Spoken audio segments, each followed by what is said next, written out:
Trump gives a triumphant State of the Union address, Nancy Pelosi breaches protocol, and Democrats continue to panic over their 2020 candidates. I'm Ben Shapiro. This is The Ben Shapiro Show.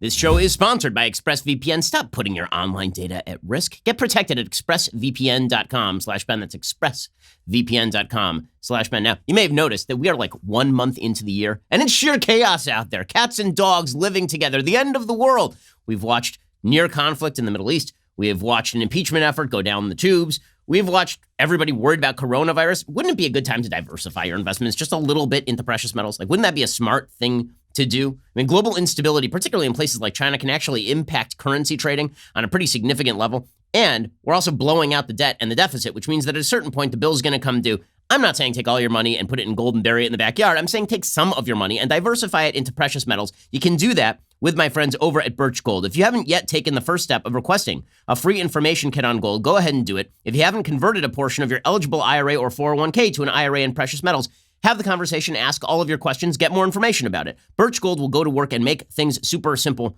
for you. I trust them. I've been working with them for years. Wouldn't recommend them if I didn't trust them. There's no obligation. You have nothing to lose to take that first step. Birch Gold Group has thousands of satisfied customers, countless 5-star reviews, and A+ rating with the Better Business Bureau. Text BEN to 474747 during the month of January. When you open an IRA in precious metals, you will get a signed copy of my book, The Right Side of History, for free. Again, you have to text BEN to 474747, open an IRA in precious metals, get a signed copy of my book, The Right Side of History. Again, text BEN to 474747, and when you do open that IRA in precious metals, you get a signed copy of my book, The Right Side of History. Also, even if you don't want to open that IRA, you should be looking into diversification. It's just a smart thing to do. Okay, so last night was a night. Hey, President Trump has had himself quite a week. Very big week for the President of the United States.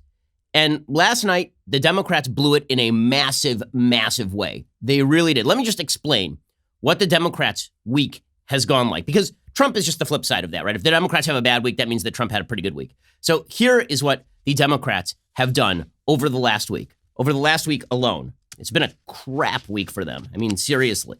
So first, there was the Democrats' bump in Iowa. Remember that was going to happen? They're going to get big publicity. Democrats bump in Iowa. Remember that? Yeah. Then there's the Democrats' impeachment effort. Remember how that was going to go great for them? They're going to impeach the President of the United States. You remember that? And it was going to give him a big bump because everyone was going to see how corrupt Trump was. Well, today they're taking that final impeachment vote in the Senate, the vote to convict. Yeah. And then the Democrats were making the case that, listen, even if you like the economy, even if you like things that are going on in foreign policy, the President of the United States is a petty child. He's a petty, tyrannical child. It's all chaos inside the White House. We are the adults in the room, right? That's what we are. We're the adults in the room. And you can trust us with power because, number one, we know how to handle things, not like the Iowa caucuses or anything. And also, we are not going to be petty and mean-spirited and ridiculous. We're not going to act like small children in any way. So the Democrats looking like adults, right? That was going to be their campaign, was that they were going to restore honor and dignity and decency to the White House. And then last night, they just... And you know what all that adds up to? The Democrats' 2020 chances. You know, I've been fairly bearish on the Trump chances for re-election until 2020, right? I said I'd put him at no better than 50-50. If Donald Trump of last night shows up, not only is he going to win, he's going to win big. Now, obviously, we say this after every Donald Trump State of the Union address, which is, today is the moment Trump finally arrived. But the reality is that Trump is at his strongest point of his presidency. He's at 49% in the Gallup poll approval rating, which is his highest point of his presidency. 63% of Americans say that they like the economy and they like how President Trump handles the economy, more importantly. And Democrats are looking wilder, more radical, more ridiculous, more petty, more thin-skinned, more childish every single day. So you know last night, you know what it looked like? It looked like this is what they are doing with their 2020 chances, the Democrats' 2020 chances. Okay, so it's a real bad week for Democrats, So President Trump strolls on into the Congress last night. He is still under impeachment, theoretically, because today is the day that they're going to finish this whole thing. There are going to be no more than 48 votes, presumably, for the actual conviction of the president here. So they didn't get a single Republican vote anywhere along the line. And this whole thing started with Nancy Pelosi being awful. So people were ripping on Trump because supposedly Trump snubbed her handshake. We'll analyze that in 1 second because listen, first of all, I wouldn't put it past Trump to snub her handshake. Second of all, I'm not sure that I would blame Trump snubbing her handshake after what she does here, right? People want to pretend that Donald Trump is the only petty, vengeful, thin-skinned man in Washington, D.C. I'd like to welcome you to Congress. Okay, I'd like to welcome you to American politics where people are vengeful and petty and idiotic and thin-skinned. Like if you spend any time on the Hill, you'll recognize one of the great disappointments in life. Adam Carolla used to say this, the godfather of podcasting. Adam Carolla used to say this. He used to say, one of the great disappointments in life is that when you're a kid and you sit around, you look at all the adults, they all have cars, they all have houses, they all have spouses, and you think to yourself, man, the adults are really smart, man. They must know things. And then you grow up and you become an adult, and all the people that you were in class with who were picking their boogers and sticking them under the desk, all those kids are adults and they're morons. Okay, this is the great disappointment of American politics. If you're somebody who is deeply invested in American politics, it turns out that politicians are just like all other human beings. Namely, they are venal and they are stupid and they are idiotic and they are thin-skinned and they are childish. And Nancy Pelosi is no exception. Queen slaying. It turns out she is just as ridiculous and petty and vengeful as the man that all the left loves to hate, right? They've got the orange man bad. He's a child and all of this stuff. And is President Trump thin-skinned? Of course. Of course. I mean, if you want the news that President Trump is the most dignified president ever to enter the office, you're going to have to go somewhere else because that ain't true. But I'll tell you something. Nancy Pelosi is nowhere near dignified. She is nowhere near decent. Nancy Pelosi is terrible. So this thing opens, right? What starts the controversy, truly starts the controversy, is the fact that Nancy Pelosi, in announcing the president of the United States, doesn't use the traditional honorific. So traditionally, the Speaker of the House says, it is my great honor and duty. There's like an actual formula that you use when you are the Speaker of the House. Instead, she just says, here's the president. Right? She just kind of drops, here's the president. And so here she is saying that yesterday. Members of Congress, the President of the United States. Right, so she doesn't bother with the traditional honorific. Okay, now what the left was all upset about is Trump supposedly snubbing her handshake. Now, the actual quote-unquote snub, it's unclear whether this actually happened. You'll watch the whole thing. I don't want to do this like the Zapruder film, but I think that it's important to actually note what happened here. So you'll see that Trump hands copies of his speeches to, the copies of the speech will come in handy later. He hands them to Pence, he hands them to Pelosi, and then he doesn't shake Pence's hand, and then he's already turning away by the time she offers her hand to shake, and he sort of turns away. First of all, she's impeaching him. So frankly, I don't care. You know, I know people get very upset about this sort of thing. Oh, it's so terrible. I don't think it's that terrible that she didn't use the honorific, except that it's more traditional. I don't think that it's that terrible that he didn't shake her hand. Like, I actually prefer honesty in politics to all of the pomp and ceremony. I think that the State of the Union address is a bag of crap, usually. But I will just point out that Nancy Pelosi is a vengeful human being. And you remember that time that Nancy Pelosi was asked specifically about whether she hated Donald Trump? You remember this? She was asked about whether she hated Donald Trump, and she got very angry at a reporter. I don't hate Donald Trump. I'm a Catholic. How dare you? Sure you don't. Okay, so then the speech, that was the opener. So at the opener, you already know that the gap is very wide. And then Trump proceeds to give what is one of the two best speeches of his presidency. The other great speech of his presidency was the speech that he gave over in Europe, where he talked about defense of Western civilization. The left hated that one too. His speech last night, by the immediate poll numbers, was approved by some 76% of Americans, including 82% of independents. Okay, this is a very, very good speech. It was well written. It was well organized. President Trump does the thing that all presidents do since Reagan. You know, the thing where you shout out somebody in the top row of the back of the Congress and you honor them. And it's like the Price is Right. You know, come on down. Presidents have been doing this since Reagan started this tradition back in the 80s. And usually it's really boring and kind of forced. Trump does this amazingly well because President Trump is a TV guy, right? President Trump understands how TV works. And so he showed instead of telling.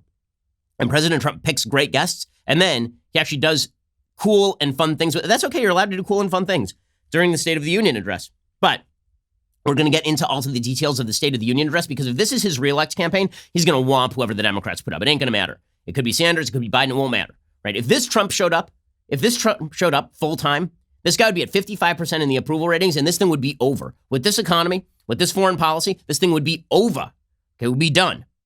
We'll get to more on this in just 1 second. First, it'd be a foolish move for you to park out on the streets of Los Angeles and not lock your car door. I mean, we have a lot of petty crime here in the city of Los Angeles. It would be a foolish move not to lock your front door at night, no matter where you live, because even though the chances are very low that somebody's going to break into your house, those chances exist. well, then why are you leaving your internet activity unlocked? There's a significantly better shot that somebody is going to grab your internet data than that somebody is going to break into your house, but you don't leave your front door unlocked. So don't leave your internet activity unprotected either. There are a lot of people looking for that internet activity. You got big data who are trying to grab it and use it and monetize it. You got the government trying to monitor you. You also have the hackers who are constantly looking for those credit card numbers so they can make money off of you. This is why I use ExpressVPN. It's the software that I and thousands of my fans use every day to protect our data online. In the time since I started using ExpressVPN, hacking methods have grown more sophisticated. At the Daily Wire, we invest thousands of dollars a month in cybersecurity because we are a regular target of attacks. But you don't have to spend that kind of money to get great protection. Instead, go check out ExpressVPN and do it yourself.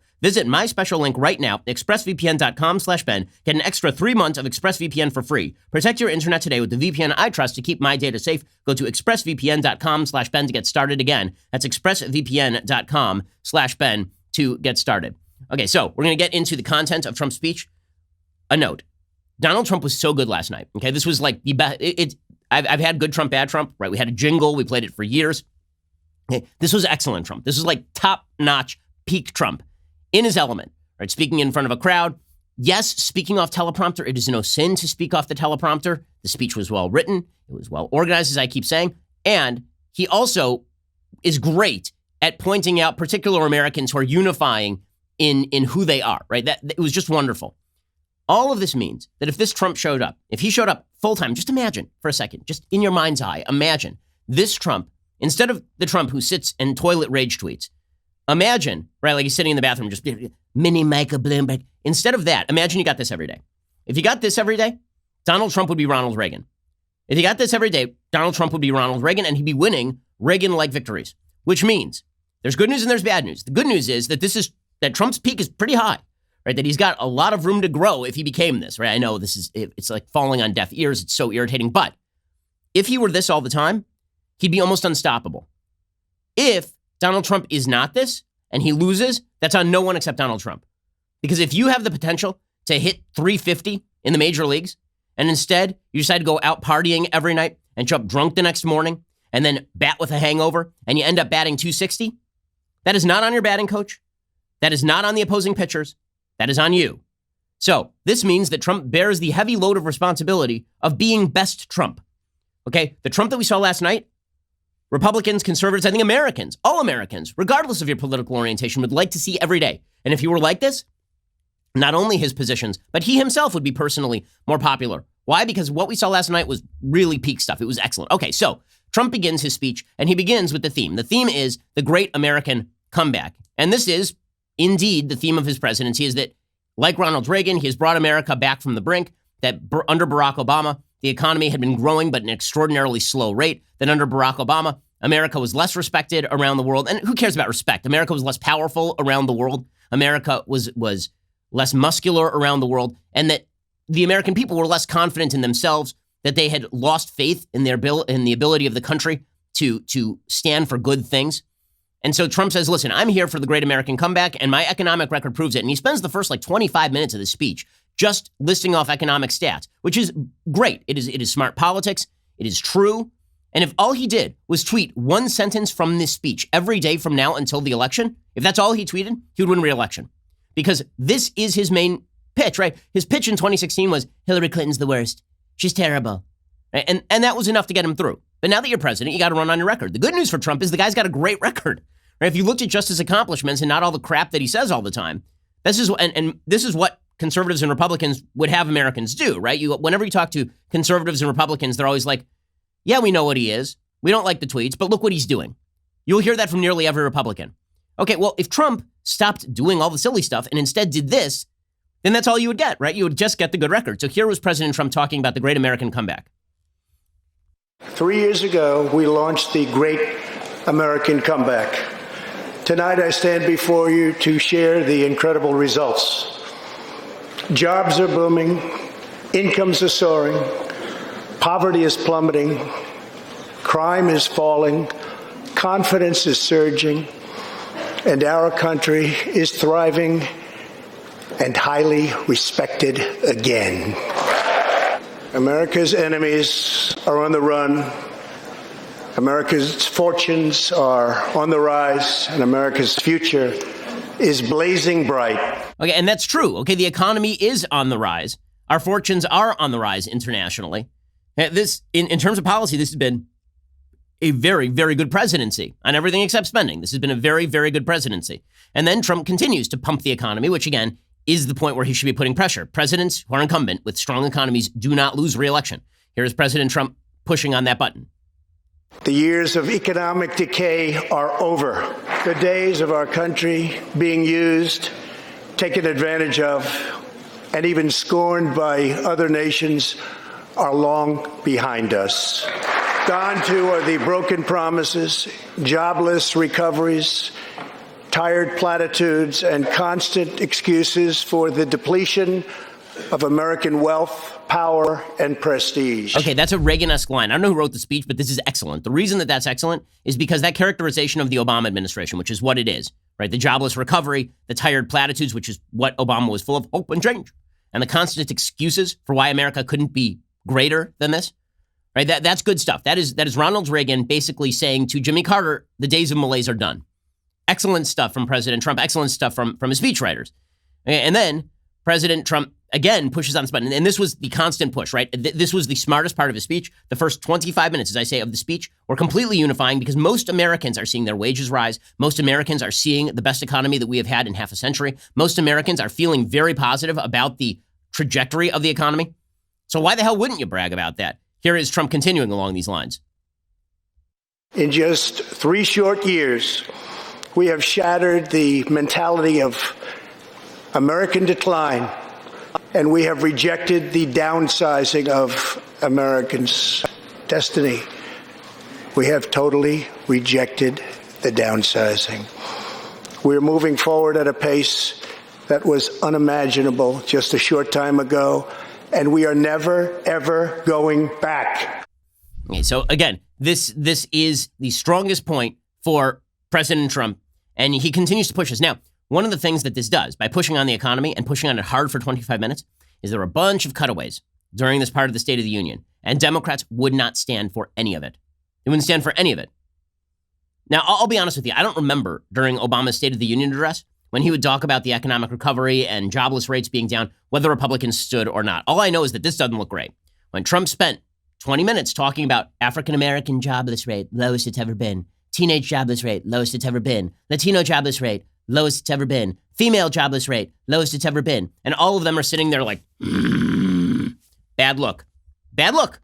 Right? At a certain point, you might want to share good news for the country. Sure, it's good news for Trump. It's also good news for the country, right? Isn't it?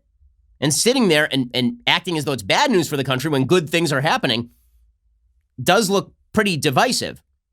Now, what Democrats say is that the divisions in our country aren't really about the performance of the country on the economy or anything like that. The divisions are purely about Trump, which is why what Trump did last night in giving what was a well-spoken, dignified address to the American people completely undercuts the Democrats' argument. And when they act like children, it really undercuts their argument. Because if their argument is the only disunifying part of the American experiment right now is Donald Trump, and then Trump gets up there and gives a unifying speech and acts like an adult, and they act like damned children, that's a horrible pitch. It's a horrible pitch. It's bad politics to the max, really bad politics for the Democrats.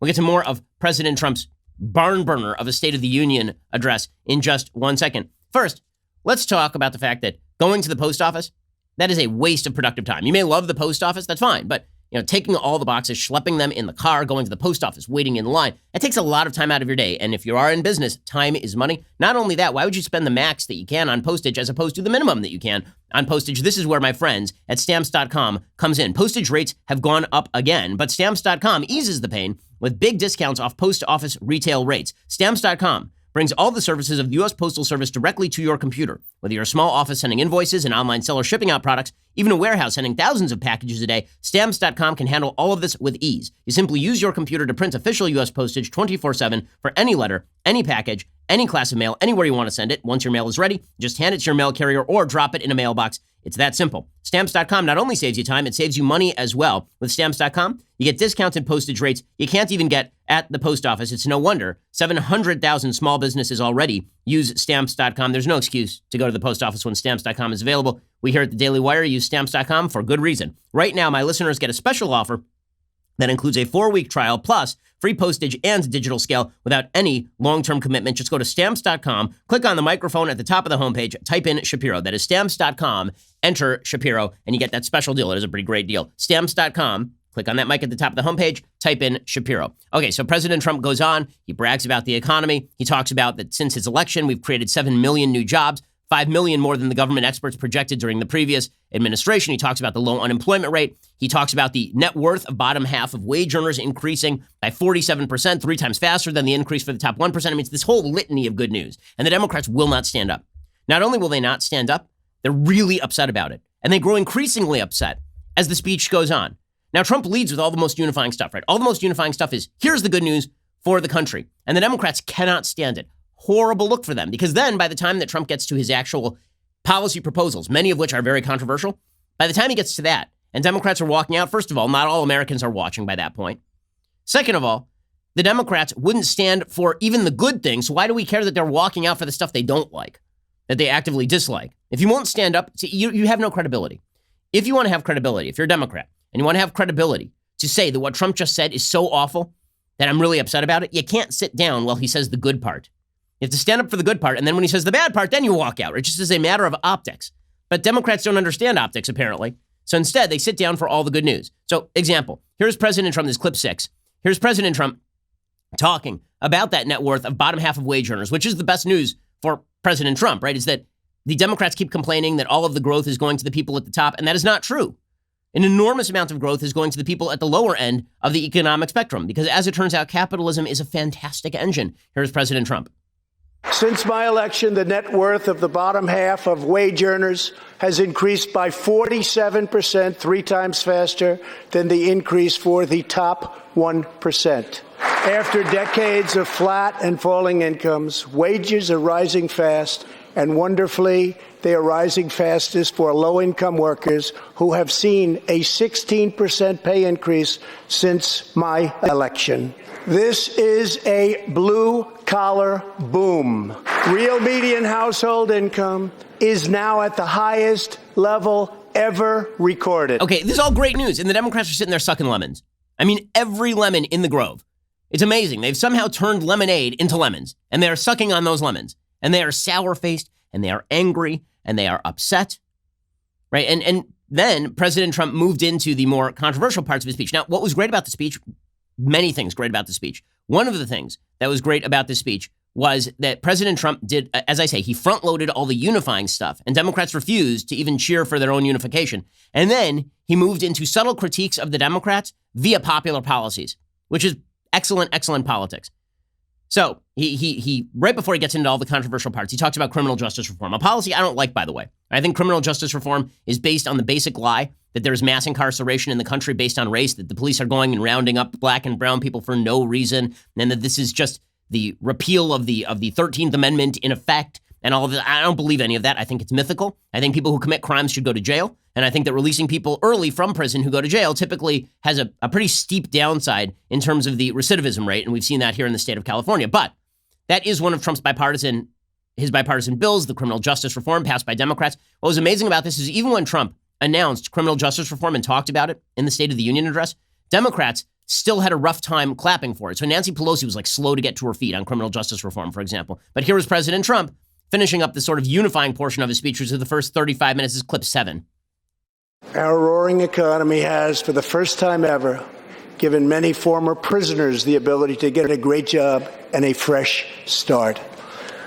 This second chance at life is made possible because we passed landmark criminal justice reform into law. Everybody said that criminal justice reform couldn't be done, but I got it done, and the people in this room got it done. Right, okay, and the Democrats, look, see, there you can see Pence in the background clapping, and Pelosi refuses to clap for a bill that she helped sponsor. Right, look, you can see Pence start to clap. Now, eventually, she realizes what's going on. I don't know if she was distracted or what. Eventually, she realizes what's going on and that she's not supposed to be sour for this part, and she starts clapping. But that is a bad optic look. He is complimenting the people in the room, and the Democrats are like, won't take the compliment. Trump said a nice thing. Can't do that. Okay, then Trump got into the subtle critique of the Democrats. And this part, truly, whoever structured this speech, it's quite brilliant. Because the way that he criticizes the Democrats is by not criticizing the Democrats directly, at least during this portion of the speech. as the speech goes on, he gets harsher and harsher in his criticism of the Democrats. So he begins by pointing out that he has brought to the room Juan Guaido, who's the legitimate leader of Venezuela, who has been barred from the leadership of Venezuela by the socialist dictator Nicolas Maduro. In critiquing Maduro, Trump is subtly critiquing all the Democrats who have refused to side with Guaido. That would include people like Ilhan Omar and Bernie Sanders, people who have suggested that Maduro should remain in power or that Maduro isn't a dictator or any of that kind of stuff because at root they are socialists. So here's President Trump pointing out Juan Guaido in the audience. Again, Trump is fantastic at the game show aspect of the State of the Union, right? The part where he says, okay, this person up in the rafters and everybody cheers. Or we've seen this before where he brought in the refugee from North Korea who brought his crutches. I mean, he's great at picking guests for the State of the Union. Many other presidents have not been. I remember when George W. Bush brought the lady who founded Baby Einstein or something. Trump is great at this because he's a TV guy. He understands how TV works. So here he is paying tribute to Juan Guaido. The United States is leading a 59-nation diplomatic coalition against the socialist dictator of Venezuela, Nicolas Maduro. Maduro is an illegitimate ruler, a tyrant who brutalizes his people, but Maduro's grip on tyranny will be smashed and broken. Here this evening is a very brave man who carries with him the hopes, dreams, and aspirations of all Venezuelans. Joining us in the gallery is the true and legitimate president of Venezuela, Juan Guaido. Mr. President, please take this message back to your family.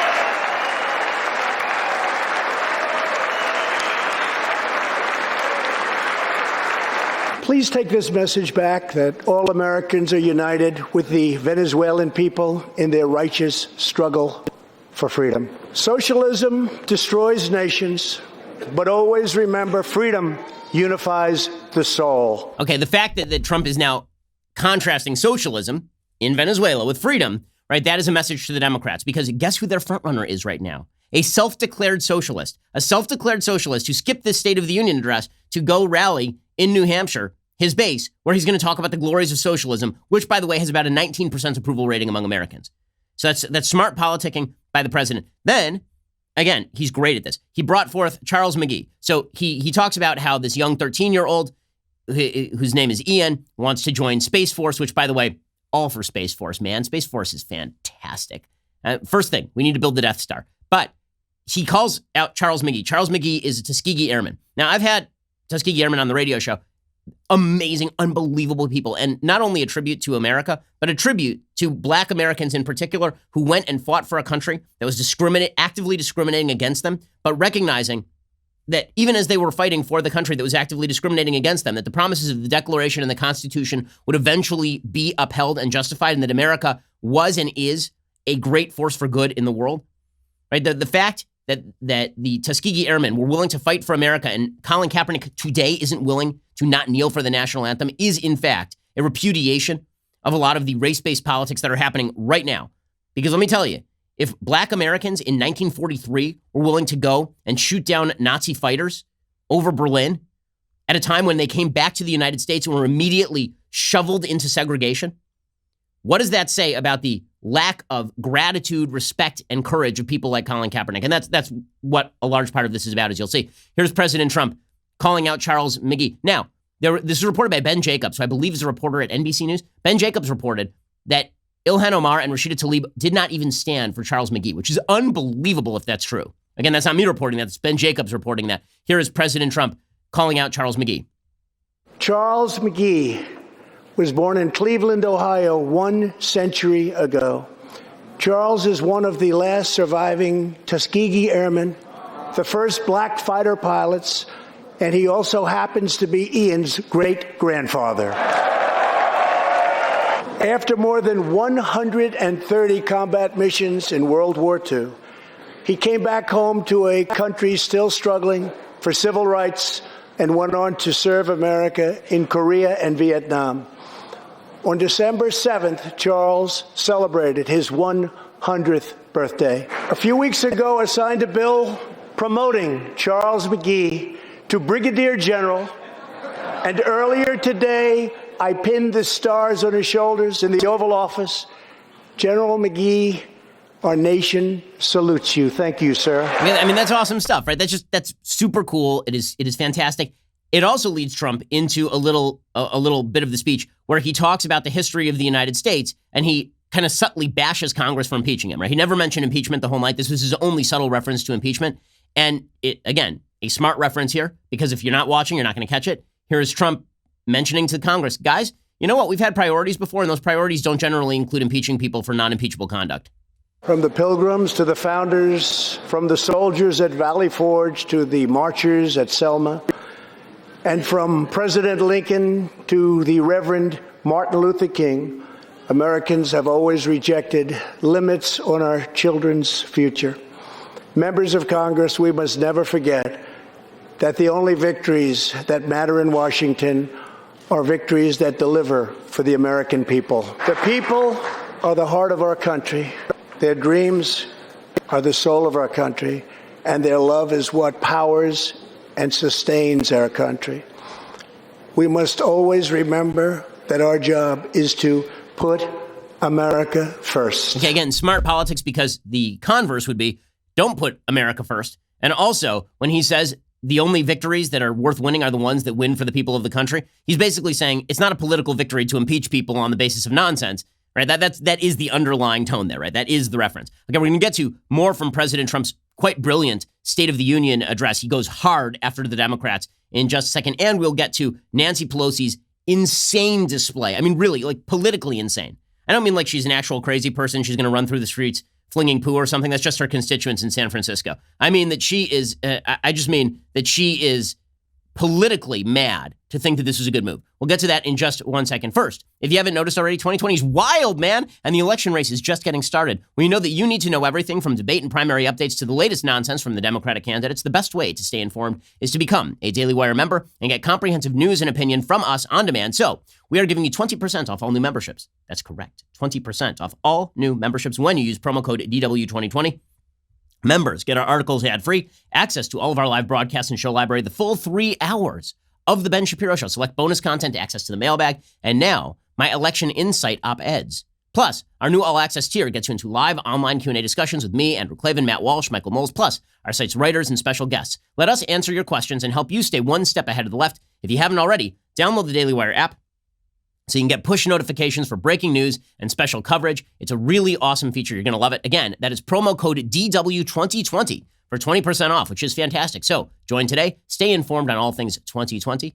We are the largest, fastest growing conservative podcast and radio show in the nation.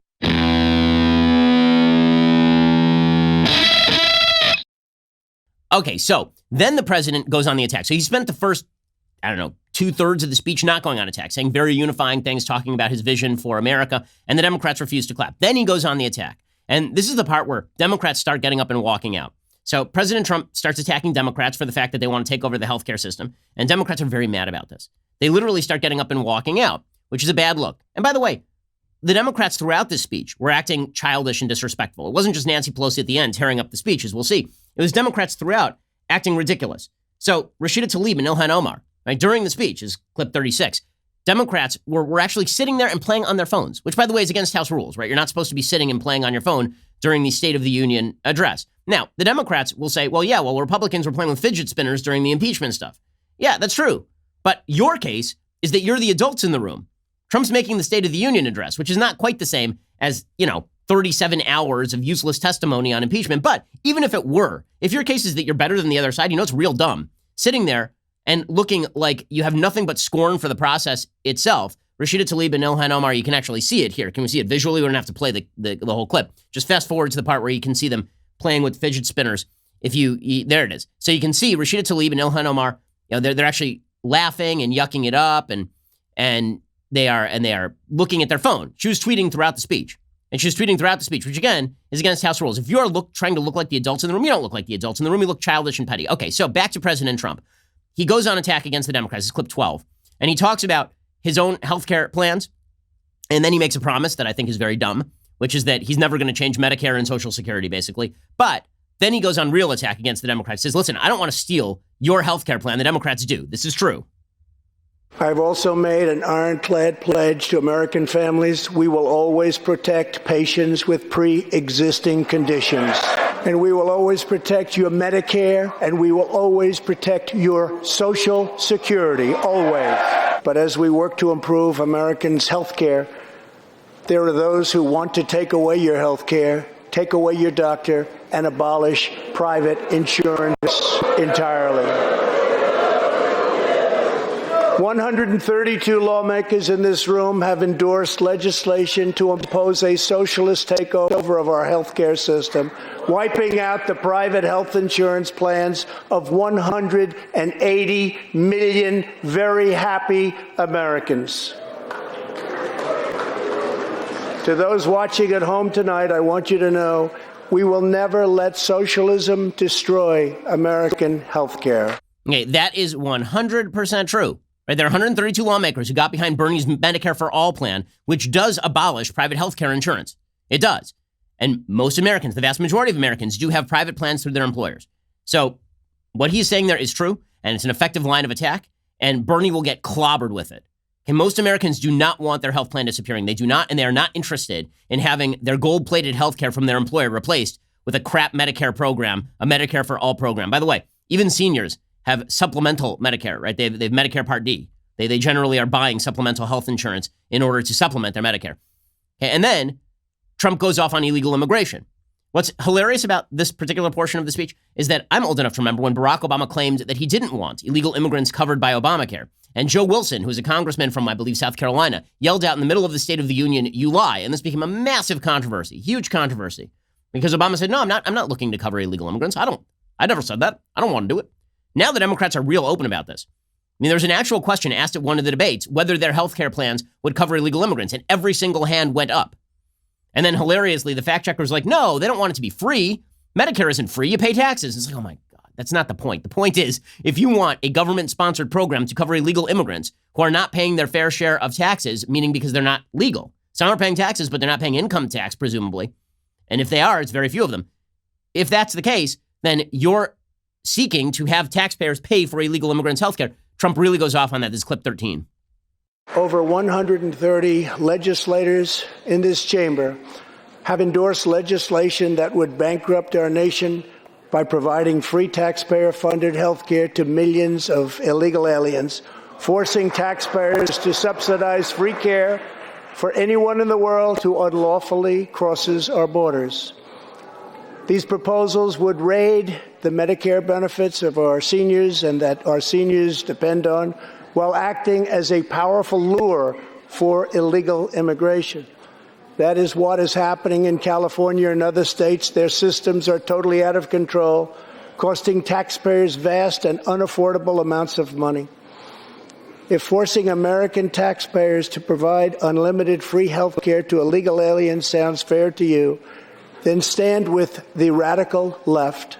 But if you believe that we should defend American patients and American seniors, then stand with me and pass legislation to prohibit free government health care for illegal aliens.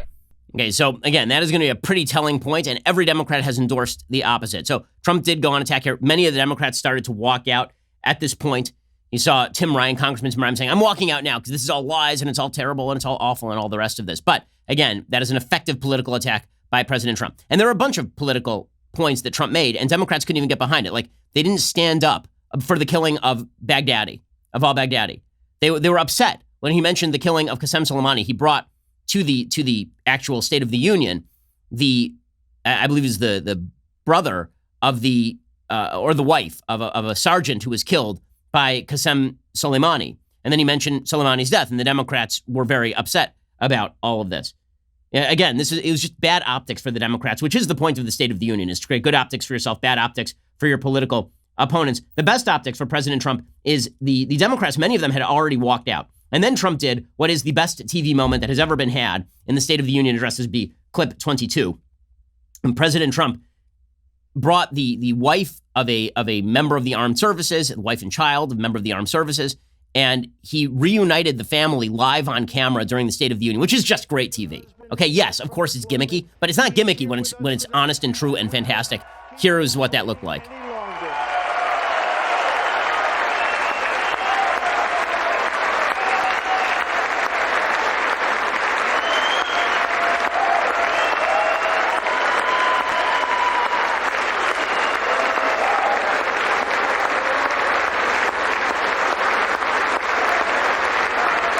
How can you not get chills from that, right?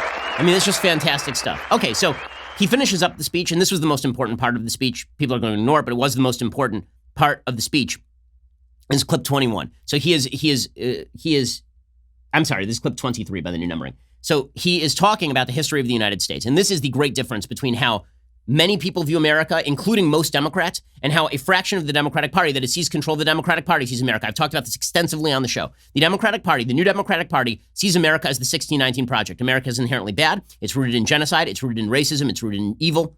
It's rooted in slavery. America was born on the back of human evil, and thus everything that has been good from America has been fruit of the poisonous tree. President Trump provides a contrary vision, and that is America's been a pretty damned great place. And yes, we haven't always lived up to our original commitments, but the story of America is us broadening those commitments to encompass the people they should have and expanding those commitments outward to people who don't even live in this country, freeing continents from tyranny and slavery, freeing people all over the world, creating the greatest economic engine in the history of humankind.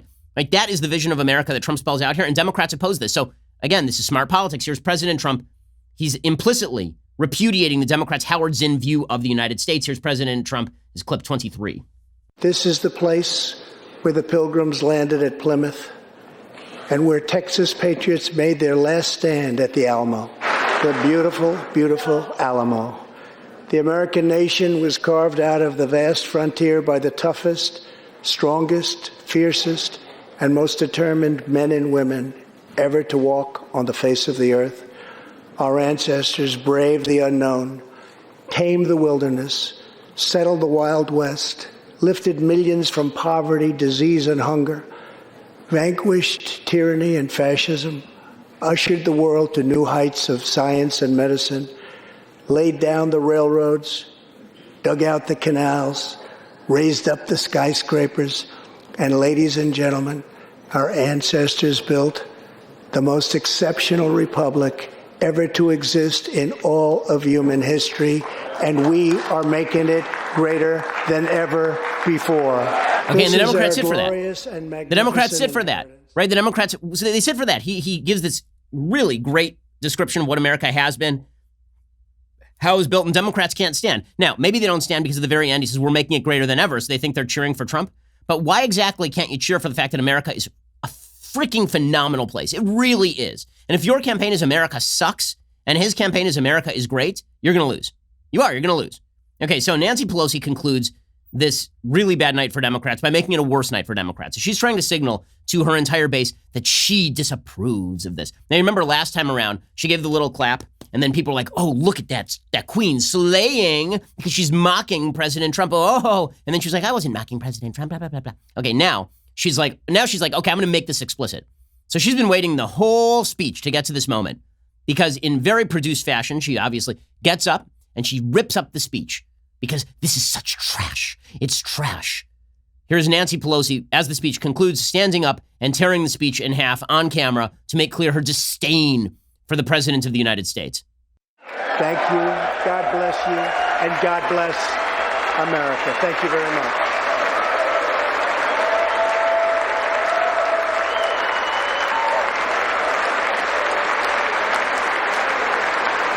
Right, so there she is. She's tearing up the speech page by page, over and over, right? Not just once, not just twice, 3 times because it's too thick a speech for her tiny hands to actually grasp and rip because she hates Trump so much. Because afterward, she's asked specifically about why she tore up the speech, right? Which again, is a petty move. Imagine for just 1 second that Paul Ryan, during Barack Obama's State of the Union address, he'd gotten up at the end and ripped it. Can you imagine the end? It would have been, what a racist Paul Ryan is. He's the president of the United States. You don't rip up the State of the Union address that he just gave, no matter how much you disagree. You have time to give a Democratic response to this thing later or a Republican response in the case of Paul Ryan. Why would you rip up the speech? Nancy Pelosi does it. Slay Queen. She's wearing white like the suffragettes. Wow. Slay Queen. So afterward, she is asked about this. And Nancy Pelosi says, what I really wanted to do was something worse. I don't know, wipe your ass? Like, what exactly did you want to do with it that was different? It's just, here's Nancy Pelosi explaining her reaction to ripping up the speech. This is clip 31. Why did you rip the speech up, Madam Speaker? Because it was a courteous thing to do, considering the alternative. It was a courteous thing to do because it should have been treated much worse. Which parts of it? The part where he was paying tribute to the Tuskegee Airmen, or the part where he was talking about killing Soleimani, or the part where he was reuniting a family, or the part where he was giving a cancer-ridden conservative icon, Rush Limbaugh, the Medal of Freedom in the gallery? Like, which part of it was the most offensive to you, Speaker Pelosi? I mean, that's a bad look. Seriously, it's a bad look for Democrats. It makes her look petty. It makes her look foolish. And that's exactly what she doesn't want to look like. If her entire pitch is that Donald Trump is petty and foolish and vengeful, then why would you want to do the exact same thing? If your entire pitch has been sober solemnity, we are sober and we're sad and we're solemn, right? This has been her entire shtick while she's handing out gold pens at the Capitol building after signing the impeachment documents and talking about saving the republic while joking with Bill Maher. Like, Democrats have no leg to stand on. They're totally undercutting themselves, truly undercutting themselves. Their case against Trump was severalfold. One, President Trump is corrupt. And then but then they're saying like Hunter Biden is fine. Then you get the Democrats saying, no, he's incompetent. And then you get the Iowa caucuses. And then you get President Trump is divisive and petty. So your choice is to hand out gold pens during impeachment, grin broadly, and then tear up his speech after the State of the Union address? Like, it's dumb politics on a high level. Listen, she can do whatever she wants. I'm not one who believes that we should, always respect the institutions in this way. Like, it's fine. I don't care. I really don't. What I do think is that this is moronic. Like, I'm not upset at Nancy Pelosi for doing it. I'm actually kind of happy she did it because it demonstrates full scale that she is not what she says she is. Nancy Pelosi has pretended for years that she is the detective, right? I've described before. I've said President Trump is not the murderer. He is the coroner. That when President Trump is standing over a dead body, and the dead body is American politics and all of the niceties of American politics, people are like, well, he murdered American politics. And I've said before, no, he just declared it dead. American politics was already in serious trouble, and Trump hasn't fixed it, but he declared it dead. Nancy Pelosi has been pretending she's the detective, right? She's pretending that she's the detective. But Nancy Pelosi's been in Washington, D.C. nearly as long as I've been alive.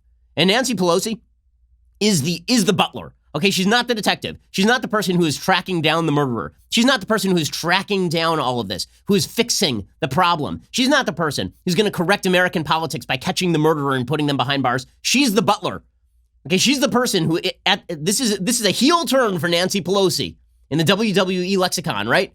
This is the heel turn. She went from being the suffragette hero to revealing beneath the pasteboard mask, she's been revealing exactly what she is, which is she is one of the reasons that American politics has fallen apart. And what she did last night was just her demonstrating full scale what exactly she is.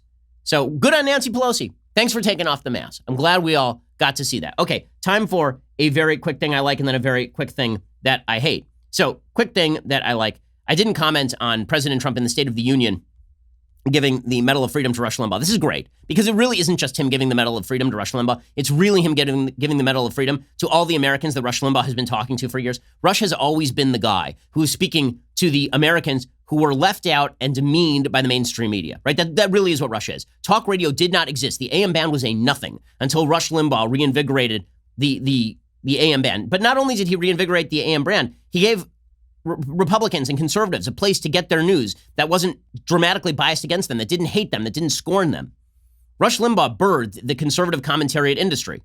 Without Rush Limbaugh, there wouldn't be the show. The show wouldn't exist without Rush Limbaugh, right? Shows like this would not exist without Rush Limbaugh. We wouldn't be able to talk to millions of people without Rush Limbaugh. And so Rush being awarded this, a guy from Cape Girardeau, Missouri, right, which is where he is from. It's kind of a little town near St. Louis. The fact that Rush is given a Medal of Freedom after being he'll tell you himself, basically a ne'er-do-well for most of his young life. He's like a scout for the Kansas City Royals. He's like a gopher for the Kansas City Royals. And then he started doing like nighttime talk radio. And then he was doing local radio in Sacramento and suddenly becomes this giant in American conservatism. This guy who represents tens of millions, if not hundreds of millions of Americans in terms of their viewpoints. This guy who was just diagnosed with stage 4 lung cancer, which unfortunately, prognosis is really not good for stage 4 lung cancer. He's brought to the State of the Union. He's honored. He's given the Medal of Freedom. It was a great moment. It was President Trump acknowledging the people who brought him to the presidency. It was President Trump acknowledging the people who had been forgotten and scorned and disdained by the media, the same people that Rush has been talking to for years. I thought it was a wonderful moment. The Democrats, of course, are very upset about this. The same Democrats who are very happy with Teddy Kennedy, a man who left a woman to drown under a freaking bridge. Right, they were happy when he got the Medal of Freedom from Barack Obama. They were very, very upset that Rush Limbaugh should get the Medal of Freedom. Rush should presumably leave a woman to die. Maybe that would get them the Medal of Freedom in the Democratic lexicon. It's pretty amazing. But in any case, he was given the Medal of Freedom last night, and it was a pretty great moment. Rush, in recognition of all that you have done for our nation, the millions of people a day that you speak to and that you inspire, and all of the incredible work that you have done for charity. I am proud to announce tonight that you will be receiving our country's highest civilian honor, the Presidential Medal of Freedom. I will now ask the First Lady of the United States to present you with the honor, please.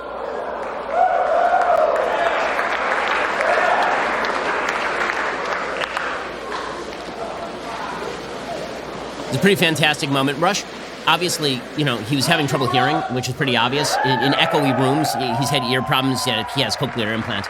He's had that for years. Obviously emotional and in tears as he should be. I mean, it's Rush and Catherine. The fact that the media have been what they are is the reason why Rush Limbaugh was important to the country and is important to the country and will continue to be important to the country. He's had an impact on generations. So that was a wonderful, wonderful moment. And good for the President of the United States for paying tribute to an iconic conservative who has shaped so many minds and hearts over the course of years. Okay, time for a quick thing that I hate.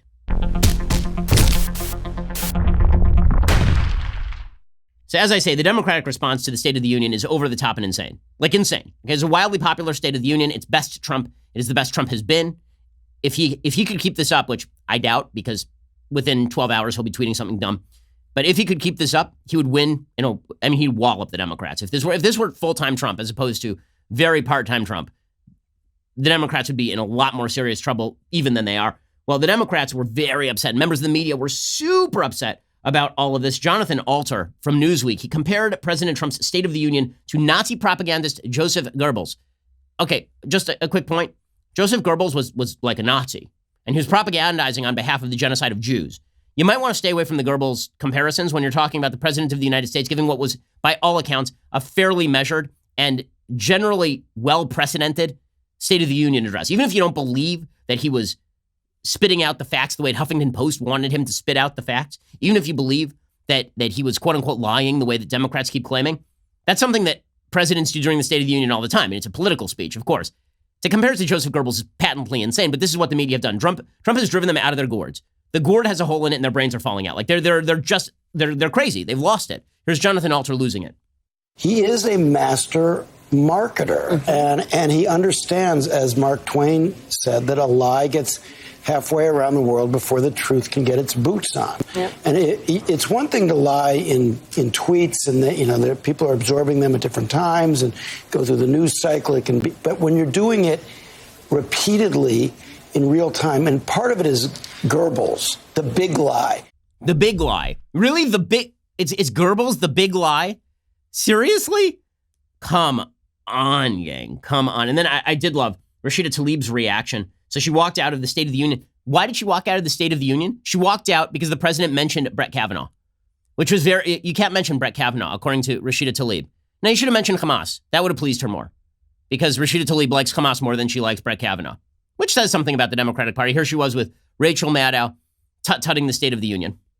You were among the several Democratic lawmakers who actually walked out of the president's speech before it was done tonight. Tell me about that decision and what was the tipping point for you?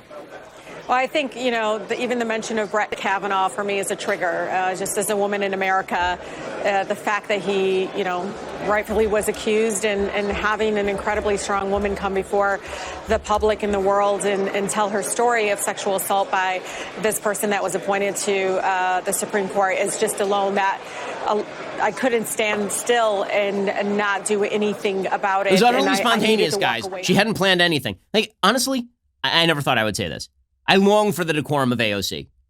Seriously, like, at least AOC did what she should do. She said, listen, I'm not going to show up.